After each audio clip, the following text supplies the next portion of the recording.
Okay, it's recording. It's recorded. It's recording. It's recording. Be careful. Be careful.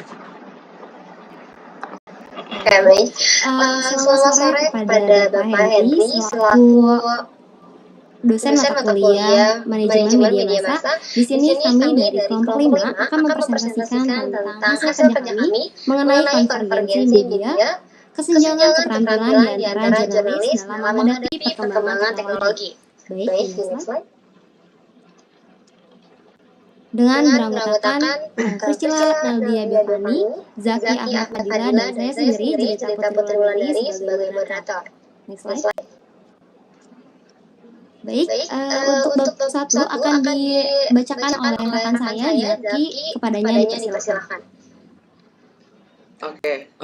Pertama kita latar belakang penelitian dalam dekade terakhir konvergensi antara teknologi kehidupan perkotaan dan new media telah mengubah landscape media komunikasi secara dramatis. Munculnya teknologi global terutama internet telah menggantikan dominasi media broadcast tradisional, mengakibatkan era second media age. Transformasi ini ditandai dengan meningkatnya penggunaan media yang mengandalkan akses internet. Medium ini mengenalkan konsep interaktivitas yang memungkinkan pengguna berkomunikasi langsung dan berpengaruh terhadap pesan yang disampaikan. Pergeseran ke era digital juga telah membawa perubahan signifikan dalam industri media. Seiring dengan konsep media ekologi, jurnalis mengalami perubahan dari metode manual menuju jurnalistik berbasis komputerisasi. Namun kesenjangan keterampilan muncul di kalangan jurnalis dalam menghadapi perkembangan teknologi. Hal ini mencakup kurangnya penguasaan terhadap keterampilan multimedia, penggunaan media sosial yang efektif, dan penulisan yang sesuai dengan platform yang berbeda. Kesenjangan terjadi ketika sebagian jurnalis belum memahami atau mengoptimalkan penggunaan teknologi ini, menciptakan tantangan signifikan dalam menyampaikan informasi dan berinteraksi dengan audiens modern. Rumusan masalah dari contoh kasus di atas yaitu bagaimana konvergensi media dapat mempengaruhi keterampilan jurnalis dalam menghadapi perkembangan teknologi. Fenomena ini menggambarkan bahwa tantangan jurnalis saat ini harus mampu menguasai keterampilan teknologi yang diperlukan dalam menghasilkan konten media yang berkualitas dan relevan dengan perkembangan ekologi.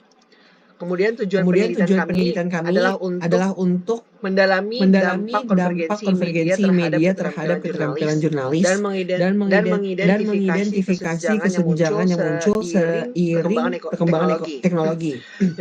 Penelitian ini akan memfokuskan perhatian pada bagaimana jurnalis merespon konvergensi media dalam menjalankan tugas-tugas mereka. Kemudian kegunaan penelitian, kegunaan teoritis yaitu dapat memberikan kontribusi terhadap perkembangan ilmu sosial khususnya di bidang ilmu komunikasi. Kemudian sebagai referensi karya ilmiah mahasiswa ilmu komunikasi lainnya. Selanjutnya ada kegunaan praktis yaitu sebagai landasan dalam memahami pentingnya keterampilan jurnalis dalam merespon konvergensi media. Kemudian untuk menambah wawasan tentang efek dari memahami cara menguasai keterampilan teknologi yang diperlukan dalam menghasilkan konten media yang berkualitas dan relevan dengan perkembangan teknologi.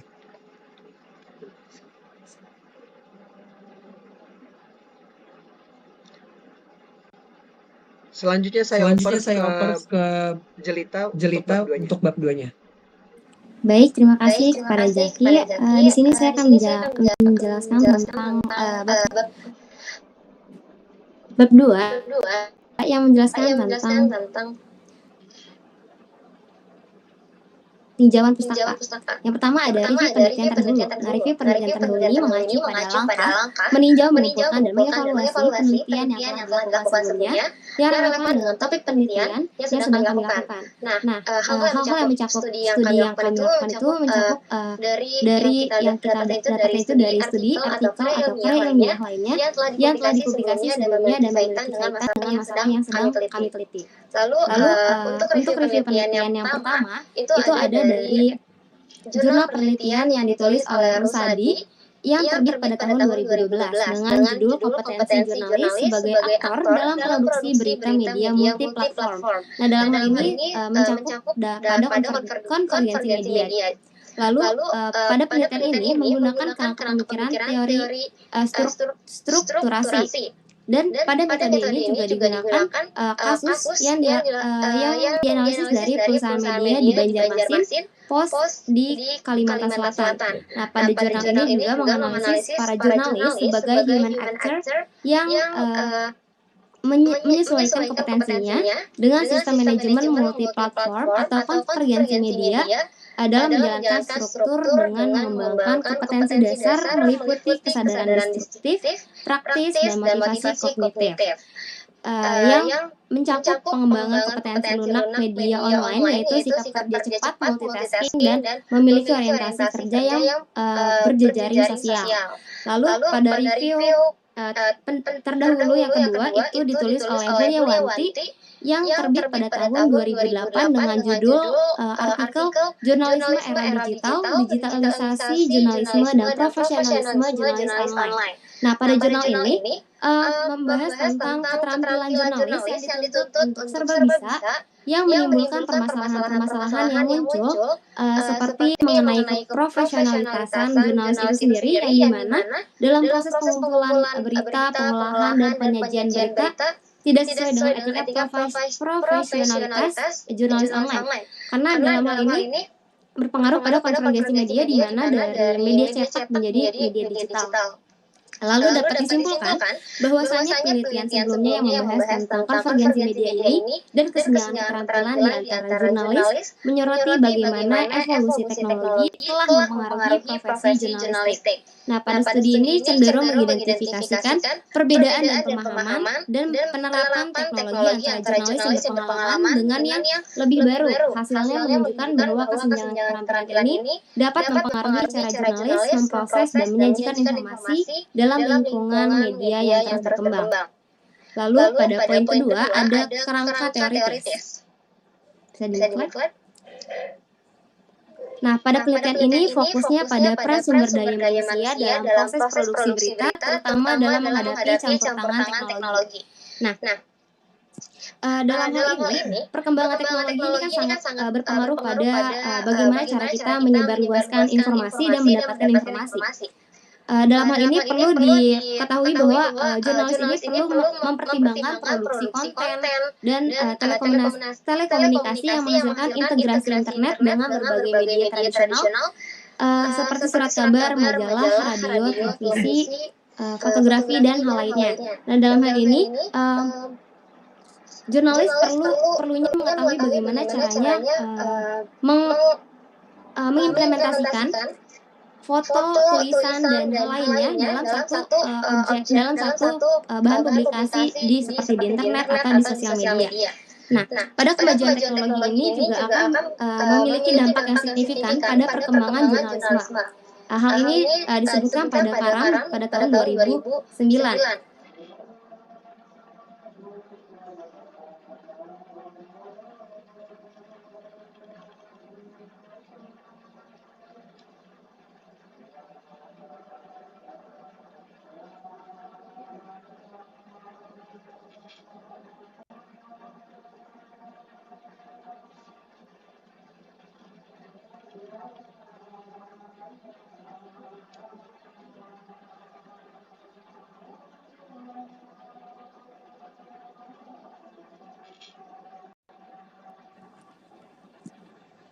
Maaf sebelumnya saya terkendala jaringan.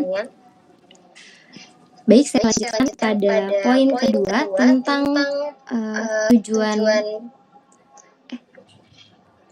tinjauan pustaka.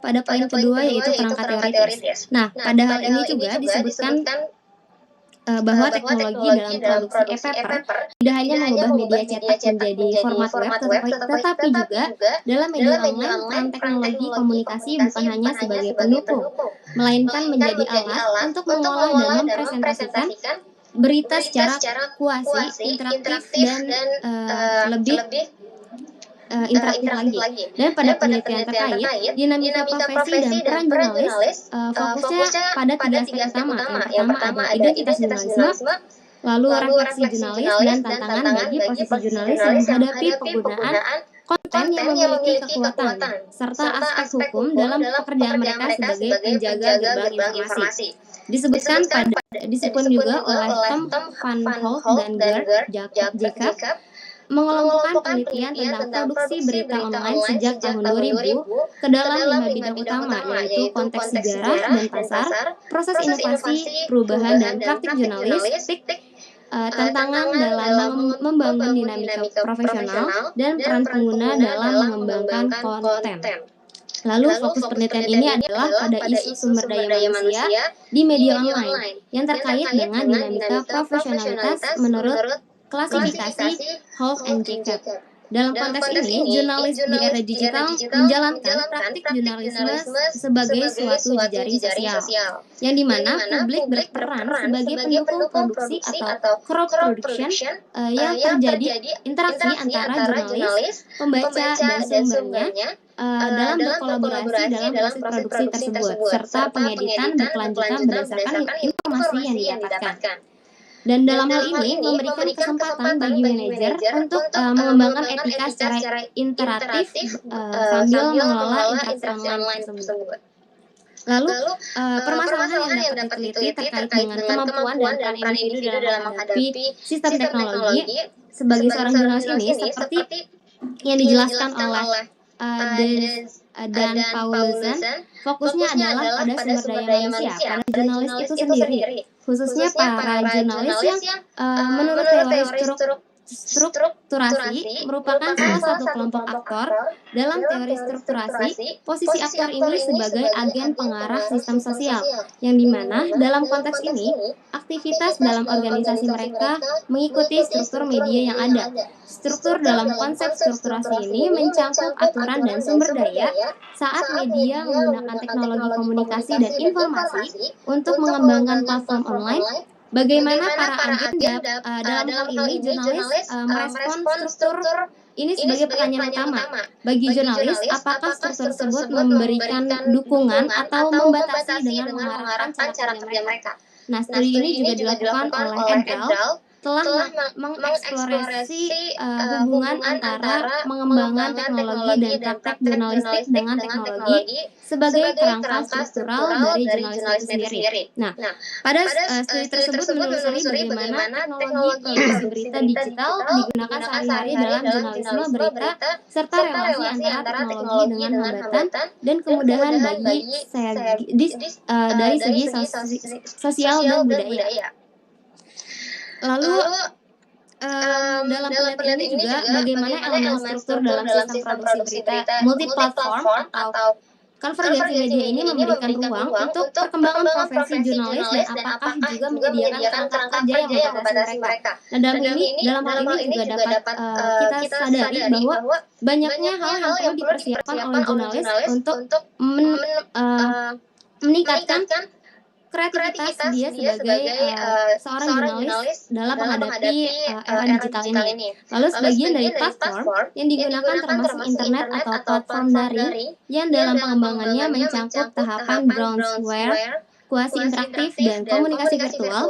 Nah, dalam hal ini jurnalis sebagai pelaku utama tidak hanya mengandalkan kompetensi teknis yang kuat dalam meliputi, melapor, dan menulis berita untuk platform tradisional dan online. Nah, tapi juga seorang jurnalis perlu keterampilan sosial dan sikap yang tercermin dari adaptasi terhadap teknologi informasi dan komunikasi. Nah, dalam hal ini, menurut jurnalis online memiliki tanggung jawab untuk mengatur, memproduksi, dan menyebarkan konten interaktif serta cakupan berita secara global. Nah, proses produksi ini meliputi multimedia yang mengharuskan penguasaan keterampilan produksi multimedia yang melibatkan kemahiran dalam penulisan dan pengeditan teks. Baik, pada poin ketiga ada definisi konsep. Bisa di next slide. Pada definisi konsep ini, konvergensi media merujuk pada penggabungan dan integrasi berbagai platform media, seperti media cetak, radio, televisi, dan online, ke dalam suatu entitas yang terintegrasi. Konsep ini menggambarkan bagaimana teknologi telah menyatukan berbagai bentuk media ke dalam satu platform yang lebih seragam dan terhubung. Lalu ada poin mengenai kesenjangan keterampilan di antara jurnalis dalam menghadapi perkembangan teknologi, mengacu pada perbedaan penguasaan dan pemahaman teknologi antar jurnalis yang berpengalaman dan yang lebih baru dalam bagaimana caranya memproduksi sebuah berita. Nah, ini mencakup perbedaan dari kemampuan pengoperasian perangkat lunak, memanfaatkan alat digital, serta mahir dalam memproduksi konten yang sesuai dengan perkembangan teknologi terkini. Perbedaan ini dapat mempengaruhi cara jurnalis menghadapi dan menyampaikan informasi dalam lingkungan media yang semakin canggih. Lalu pada poin keempat, bisa di next slide, ada kerangka penelitian. Penelitian ini menggunakan kerangka penelitian dari teori strukturasi yang diperkenalkan oleh Anthony Giddens, ya, sudah dijelaskan pada kerangka teori sebelumnya. Nah, teori ini mempertemukan pandangan yang menekankan kekuatan struktur dengan pandangan yang menitik beratkan pada kekuatan individu. Dalam konteks metodologi, Giddens menolak pandangan objektivis dan naturalis, dan lebih memperhatikan pandangan post-empiris dan anti-positivis. Nah, namun meskipun begitu, pendekatan interpretatif ini Giddens juga menyatakan bahwa ilmu pengetahuan bersifat hermeneutik dan tidak dapat sepenuhnya diubah. Ya, dalam hal ini, menurut Giddens, segala jenis penelitian sosial dapat diterapkan dan bergantung pada tingkat analisis. Nah, dalam hal ini juga dapat kita simpulkan bahwasanya seorang jurnalis ini juga perlu pemahaman dalam menganalisis sebuah berita dan menganalisis bagaimana caranya berita itu dapat bisa tersampaikan dengan luas oleh pembacanya. Terlebih lagi di era konvergensi media ini, di era digital. Nah, beberapa penelitian sebelumnya telah mengeksplorasi produk berita online melalui pendekatan etnografi. Namun, pada penelitian ini, metode kasus akan digunakan dengan fokus pada satu kasus tunggal untuk menggambarkan interaksi dinamis antara pelaku dalam produksi berita pada era digital ini. Unit analisisnya adalah organisasi media dalam kategori Braunschweig dan kualisi interaktif. Informan yang terlibat dalam penelitian ini terdiri dari jurnalis, mulai dari reporter, editor, hingga manajemen perusahaan. Lalu kompetensi jurnalis sebagai pelaku meliputi latar belakang pendidikan dan pengalaman dalam jurnalisme, serta pemahaman dari akan aspek deskriptif dan praktis, serta motivasi yang mendasari profesinya sebagai jurnalis. Dinamika sebagai pelaku merujuk pada peran serta mereka dalam menjalankan praktik jurnalistik. Apakah kegiatan yang dilakukan oleh mereka sudah terfasilitasi oleh struktur yang ada atau ada batasan dari atasan atau tuntutan profesi sebagai jurnalis itu sendiri. Nah, elemen-elemen teknologi yang khas dalam konvergensi media ini pada jurnalis ini meliputi komunikasi daring yang memberikan kemungkinan untuk informasinya lebih meluas lagi pada pembacanya. Baik, sekian pemaparan materi dari saya berikan kepada Priscilla untuk melanjutkan pembahasan selanjutnya.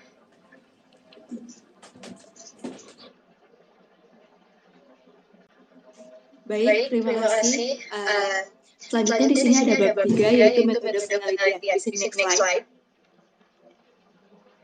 Yang pertama ada desain penelitian. Penelitian deskriptif kualitatif dengan menggunakan penelitian tindakan. Sebelumnya, penelitian kualitatif merupakan pendekatan eksploratif untuk memahami gejala sentral melalui wawancara dan partisipan. Nah, di sini kita memakai penelitian deskriptif kualitatif dengan menggunakan penelitian tindakan. Penelitian tindakan sendiri yaitu pengajian terhadap permasalahan yang bersifat praktis, situasional, dan kontekstual sehingga dapat ditetapkan tindakan spesifik yang tepat untuk memecahkan permasalahan secara komprehensif. Penelitian tindakan dapat dilakukan dengan 8 tahapan seperti perencanaan, tindakan, observasi, dan juga refleksi. Bisa di next slide.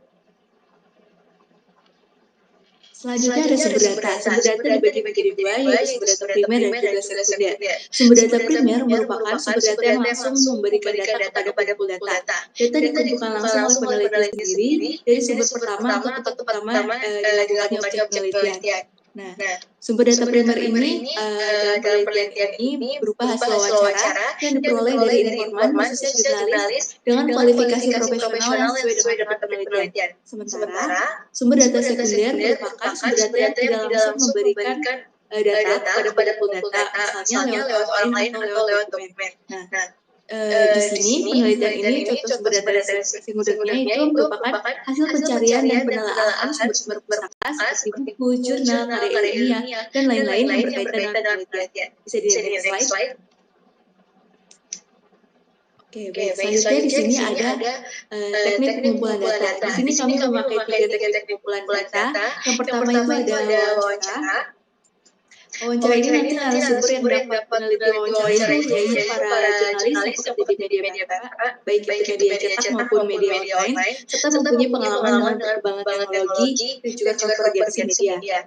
Yang kedua itu melalui observasi ini, peneliti dapat melakukan eksplorasi secara langsung dengan melihat dan mendengarkan para jurnalis dalam situasi kehidupan nyata. Misalnya ketika menggunakan teknologi informasi dan komunikasi dalam konteks yang berbeda. Yang terakhir ada teknik pengumpulan data dengan cara dokumentasi. Nah, bahan yang digunakan peneliti itu sehubungan dengan pengumpulan data dan analisis yang bisa berupa teks, gambar, video, dan juga data lain yang terkait dengan konvergensi dan pengembangan informasi dan media teknologi komunikasi. Selanjutnya, di sini ada teknik analisis data. Teknik analisis data kita juga memakai 3. Yang pertama itu ada reduksi data. Reduksi data sendiri adalah merangkum, memilih hal-hal yang pokok, memfokuskan pada hal-hal yang penting yang sesuai dengan topik penelitian, mencari tema dan polanya, dan pada akhirnya memberikan gambaran yang lebih jelas dan mempermudah untuk melakukan pengumpulan data selanjutnya. Yang kedua ada penyajian data. Penyajian data bisa dilakukan dalam bentuk uraian atau narasi singkat, bagan, hubungan antar kategori, flowchart, atau sejenisnya. Dengan mendisplay data, maka peneliti akan lebih memahami fenomena yang terjadi di lapangan. Yang terakhir ada penarikan kesimpulan. Kesimpulan dalam penelitian kualitatif dapat menjawab rumusan masalah yang dirumuskan sejak awal. Namun, jika tidak terjawab juga, itu tidak apa-apa, seperti yang dikemukakan bahwa masalah dan rumusan masalah dalam penelitian kualitatif ini masih bersifat sementara dan pastinya tidak akan berkembang setelah penelitian berada di lapangan. Bisa di next slide. Oke. Selanjutnya di sini ada teknik keabsahan data. Yang pertama adalah triangulasi data. Triangulasi data melibatkan membandingkan dan mengecek informasi dari berbagai sumber. Contohnya itu seperti wawancara dengan jurnalis, observasi dalam situasi yang nyata, dan studi dokumentasi tentang konvergensi media dan perkembangan informasi dan komunikasi. Selanjutnya di sini ada triangulasi metode. Triangulasi metode melibatkan atau menggabungkan penggunaan metode penelitian yang berbeda untuk mengumpulkan data yang lebih akurat dan juga valid. Nah, dalam metode ini kita bisa menggabungkan hasil dari wawancara, observasi, dan juga studi dokumentasi untuk mengumpulkan data yang lebih komprehensif. Nah, yang terakhir di sini ada triangulasi teori. Triangulasi teori melibatkan teori yang berbeda untuk mengaji permasalahan penelitian. Nah, di sini karena kita memakai 2 teori, yaitu teori tentang konvergensi media dan juga teori profesionalisme jurnalis. Jadi di triangulasi teori ini kita menggabungkan kedua teori tersebut. Bisa di next slide. Oke. Selanjutnya di sini ada waktu dan tempat penelitian.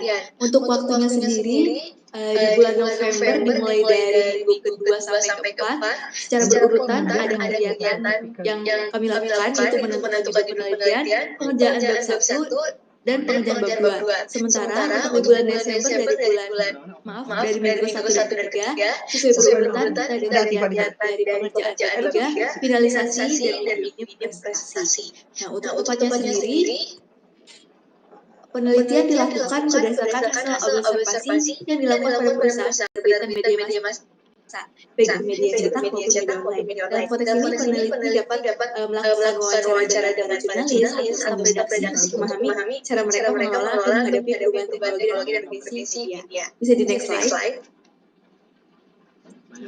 Terkait objek dan prinsip penelitian, objek penelitian di sini adalah objeknya kesenjangan keterampilan yang muncul di antara jurnalis dalam menghadapi perubahan teknologi dan konvergensi media. Sedangkan subjeknya sendiri yaitu para jurnalis yang bekerja di bidang media massa, baik itu media cetak maupun media online. Bisa di next slide. Oke. Yang terakhir untuk teknik penentuan informan, kami di sini memakai dua teknik, yaitu purposive sampling dan juga snowball sampling. Nah, untuk purposive sampling sendiri adalah teknik pengambilan sampel sumber data dengan pertimbangan tertentu. Misalnya, orang tersebut dianggap paling tahu tentang apa yang kita harapkan. Sementara kalau snowball sampling itu teknik pengambilan sampel sumber data yang pada awalnya cuma sedikit, lama-lama menjadi berdebar atau menjadi lebih besar. Nah, masa kelompok gue setengah di sini juga kita ada kriteria dari informan itu sendiri harus dipenuhi sebagai sampel, yaitu yang pertama itu seseorang yang berprofesi sebagai jurnalis yang bekerja di media massa cetak maupun online, dan yang kedua mempunyai pengalaman dalam menghadapi perubahan teknologi dan juga konvergensi. Oke, baik, mungkin dari saya cukup. Terima kasih, saya kembalikan ke moderator. Baik, terima kasih